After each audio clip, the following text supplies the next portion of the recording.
රිදී ලැබුණු විහාරය ආදී ජනප්‍රවාද ගණනාවකට උරුමකම් කියන කුරුණෑගල රිදීගම රිදී විහාරයට ඉතින් මමත් ගියා. මෙම රූප රචනාව අවසන් වෙනකල් හොඳින් අහගෙන හිටියොත් ඉතින් ඔයාටත් ඒ ජනප්‍රවාද හා මේ ස්ථානයේ ඓතිහාසික වටිනාකම ගැන දැනගන්නට පුළුවන්.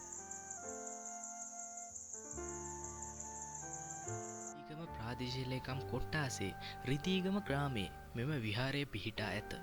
මා ඇසා ඇති මෙම ස්ථානය හා බැඳුණු කතා දෙකක් තිබේ. ඉන් පළමුව නම් වරකා වැළඳූ විහාර කතාවයි. අතීතයේ යම් දිනයක මෙම ස්ථානයේ ආසන්නයේ ගමන් කළ කරත්තකරුවන් පිරිසකට කුසගින්නක් දැනුනේය. අසල ගහක තිබූ ඉදුණු වරකා ගෙඩිය දැක එය කඩා අනුභවයට ප්‍රථම එහි මුල් කොටස මහා සංඝරත්නයට දානය උදෙසා පූජා කිරීමට සිතක් පහළ විය. එම සිතුවිල්ල දුටු රහත් උතුමෙක් මෙම ස්ථානයට 이르දියෙන් වැඩම කර මෙම සිතුවිල්ල සඵල කළේය. එම ගැල්කරුවන් විසින් පසු කාලීනව වරකා වෙහෙර කර වූ බව පැවසේ. රිදී විහාරය සම්බන්ධ අනෙක් කතාව නම් දිනක් ගැල් වෙළඳාමේ ගිය වෙළෙන්දෙකුට විහාරයේ ලෙනක් තුළ තිබී රිදී වැලි දැකගත හැකි විය. ඔහු ඒ ගැන දුටුගැමුණු රජුට පැවසූ විට රජු ඒ පුවත අසා සතුටු වී එම වැලිවලින් රුවන්වැලි සෑය නිර්මාණය කොට මෙම ස්ථානයේ විහෙරක් කරවීය. මේක හරියටම පිහිටලා තියෙන්නේ ලංකාව මැදෙන් අක්ෂාංශ දේශාංශ ඉරක් යනදාම ඒකේ හරිය මැද. එතැන් පටන් මෙම ස්ථානය රජත ලෙන ලෙස ප්‍රසිද්ධ වී ඇත. රිදී විහාරය රජමහා විහාරයක් ලෙස ප්‍රසිද්ධියට පත්වන්නේ කීර්ති ශ්‍රී රාජසිංහ රජතුමාගේ කාලයේදීය.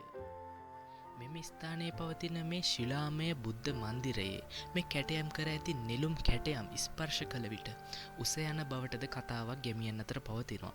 ඒ ගැන සත්‍යාසත්‍ය මා දන්නේ නැහැ. මාත් මගේ මිත්‍රයා පැවසූ විදිහට එය සත්‍යක් බවයි ඔවුන් පවසන්නේ.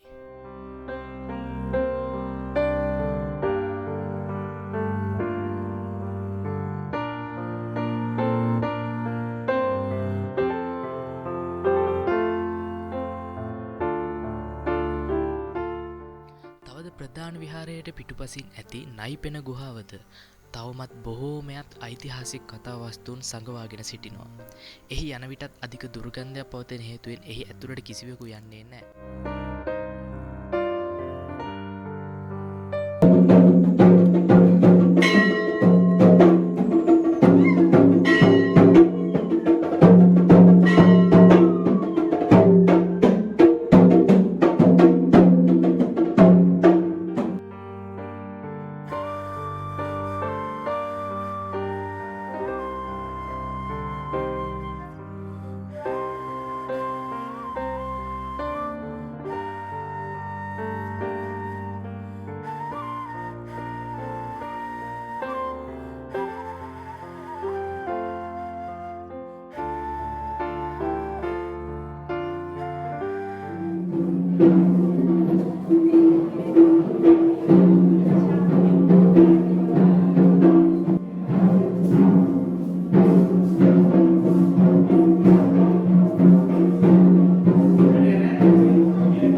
විහාර භූමියෙන් උඩට යන පඩිපෙළ දිගේ ගියහොත් ඔබට පහන්ගල වෙත යා හැකි. මීටර් 800ක් පමණ දුරකින් මෙම පහන්ගල නැමැති පුරාවිද්‍යාත්මක ස්ථානයේ පිහිටා තිබෙනවා. එහි ඉතා අලංකාර ඒ වගේම ඉපැරණි ඓතිහාසික ගුහා සංකීර්ණ දෙකක්ද දක්නට ලැබෙනවා. රහතන් වහන්සේලා භාවනා යෝගීව වැඩ සිටි එම ගුහා දෙක අදටත් සුරක්ෂිතව පවතිනවා.